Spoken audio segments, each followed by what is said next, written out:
मैंने बहुत बार उदाहरण दिया है आपको कि एक पेड़ में आप पानी छोड़िए तो उसका जो सत्व उठता है वो पेड़ के हर शाखा में, हर पत्ते में, हर फूल में, फल में जाता है और लौट आता है। और नहीं लौटे तो वो उड़ जाता है। लेकिन अगर वो एक फूल ही में फंस जाए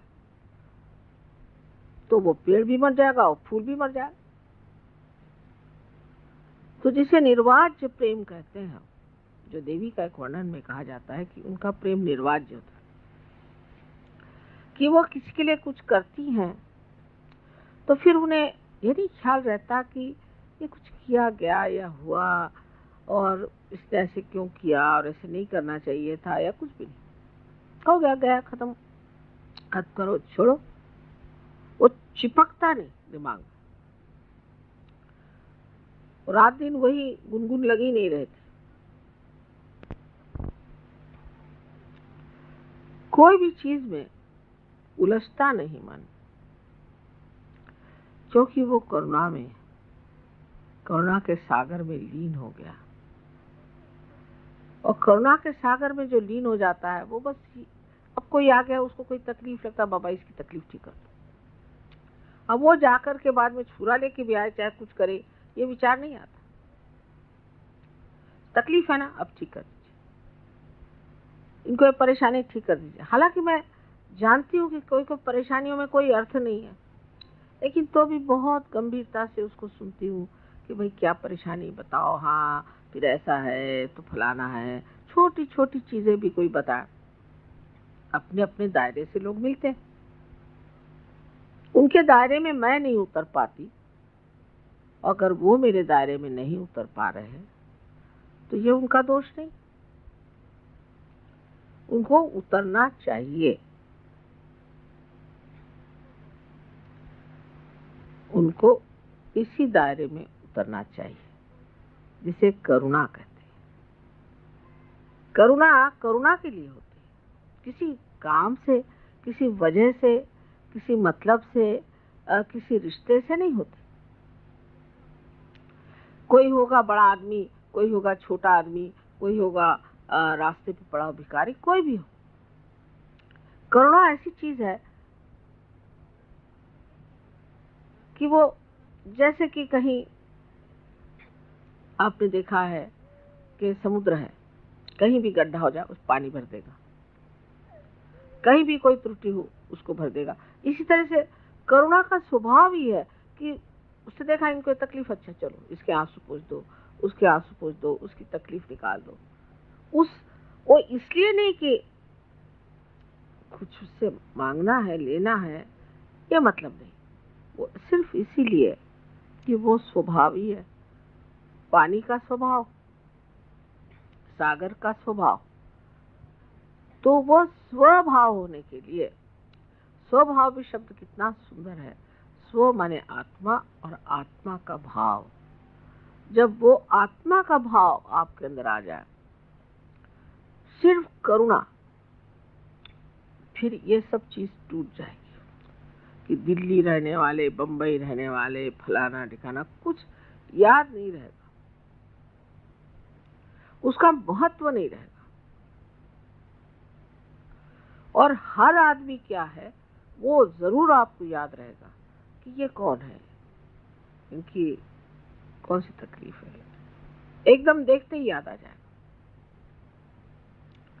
नजर आपकी कहाँ गई? नजर ये कर ढूंढ रही है कि ये दिल्ली वाला कौन है और फलाना कौन है और कलकत्ते वाला कौन है। अगर ये नजर आपकी ढूंढ रही है कि ये करुणा कहाँ बही चली जा रही, किसके और जा रही भाई, किसके और खींच रही मुझे, तो पता होगा कोई दुखी आदमी है। कोई साधक, बहुत बड़ा साधक होता है, एकदम हृदय खींच जाना चाहिए उस आदमी की तरफ।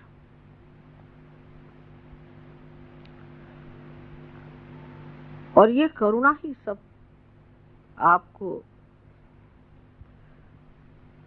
सुमति भी देती है और स्मृति भी देती है, मेमोरी देती है। क्योंकि जितनी निकटता करुणा से आती है उतनी किसी भी रिश्ते से नहीं आती। ऐसी विशेष चीज है करुणा। और इस करुणा में अपने को लीन कर लेना, इस ममत्व को लीन कर लेना ही सहयोग में उन्नति का मार्ग है। क्योंकि मैंने कभी नहीं कहा कि आप अपने बाल बच्चे छोड़ दो, घर छोड़ दो और घर से निकल के अपना जितना पैसा कौड़ी मुझे ला के दे दो। घर बेच दो, बीवी को भी बेच दो, बच्चों को बेच दो, सब पैसा मुझे दे दो। ऐसा ही कहते हैं ना साधु संत जो आजकल निकले। लेकिन इनके उल्टे सहयोग है। आप जैसे भी हो, जहां भी हो, अंदर ही अंदर बढ़ते जाओ। वो अंदर देखे बगैर तो नहीं होगा। फिर ये सोचना है कि क्या मैं करुणामय हूं? किसी को अगर कुछ है, अब उससे कहा कि नहीं भाई इस बार नहीं हो सकता, बहुत बुरा मान जाते। माने सारा ममत्व अपने ही बारे में, मुझे क्या मिलना है, मैं क्या पाऊंगा, मुझे क्या लाभ होगा। लेकिन ममत्व बाहर नहीं। कौन किस दशा में कैसा भी हो, करुणा अपना रास्ता खुद ही ढूंढ लेती है बड़े सुंदरता से। वो बड़ा आनंददायी है करुणा का पाना, उसमें बहना और करुणा में अनेक तरह के कार्य होना आनंददायी तो है। लेकिन उस आनंद में लोभ नहीं होता कि ये आनंद मैं बार बार पाऊं। उसकी प्रचिति नहीं, कॉन्शियसनेस नहीं होती।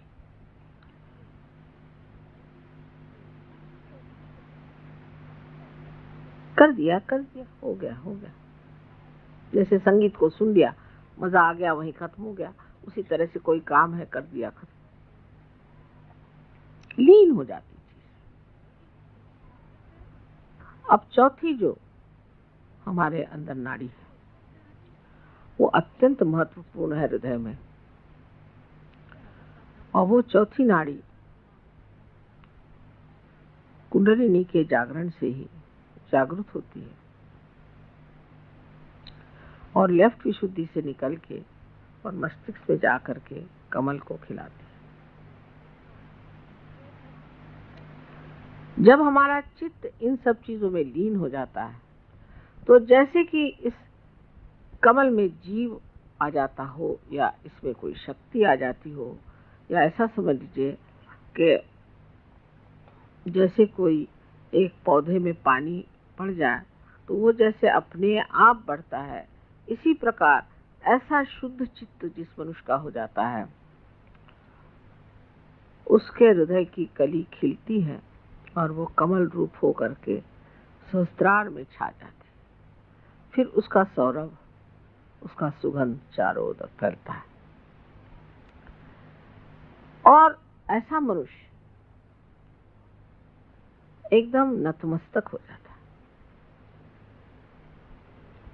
एकदम नतमस्तक होकर के सबके सामने झुका रहता है। कोई अगर कहता है कि आपने बड़ा मेरा काम कर दिया, बड़ा ये चमत्कार कर दिया, तो वो चीज छूती नहीं।